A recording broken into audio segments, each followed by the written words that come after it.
ఏ industry హీరోలైనా సరే ఇప్పుడు టాలీవుడ్ వరకు రావాల్సిందే. కోలీవుడ్ నుంచి ధనుష్, సూర్య, కార్తీ, మాలీవుడ్ నుంచి దుల్కర్, ఫాహద్ తెలుగు సినీ పరిశ్రమకు వచ్చి మూవీస్ చేస్తున్నారు. ఇప్పుడు ఇదే ట్రెండ్ను శాండల్వుడ్ హీరోలు మొదలు పెట్టారు. రిషబ్ శెట్టి అనగానే కాంతారా హీరో కదా అనిస్తారు.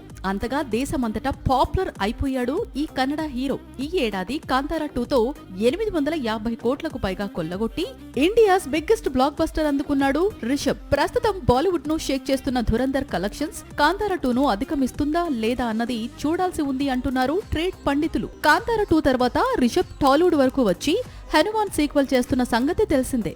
కాంతారా చిత్రంతో నటనతో మంచి పేరు తెచ్చుకున్నాడు రిషబ్. దీంతో రిషబ్ దగ్గరికి అన్ని ఇదే తరహా చిత్రాలు వెళ్తున్నాయి. ఆల్రెడీ టాలీవుడ్ లో రిషబ్ 2 సినిమాలు కమిట్ అయ్యాడు. అందులో ఒకటి జై హనుమాన్ కాగా మరొకటి హిస్టారికల్ మూవీ.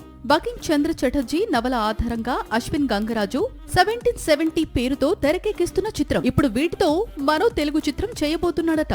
పుష్ప 2 నిర్మాతలు మైత్రి మూవీ మేకర్స్ ప్లాన్ చేస్తున్న కాంతారా లాంటి చిత్రంలో హీరోగా నటించబోతున్నాడట రిషబ్. రిషబ్ తీరు చూస్తుంటే టాలీవుడ్ లోనే సెటిల్ అయ్యేలా ఉన్నాడు.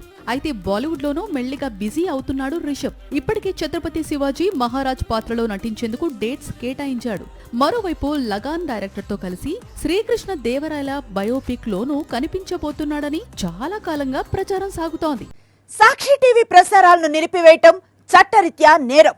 సాక్షి టీవీ ప్రసారాల కోసం మీ స్థానిక కేబుల్ ఆపరేటర్ను వెంటనే సంప్రదించండి. డిటిహెచ్ లో ఇంటర్నెట్ లో కూడా సాక్షి టీవీ ప్రసారాలను వీక్షించవచ్చు.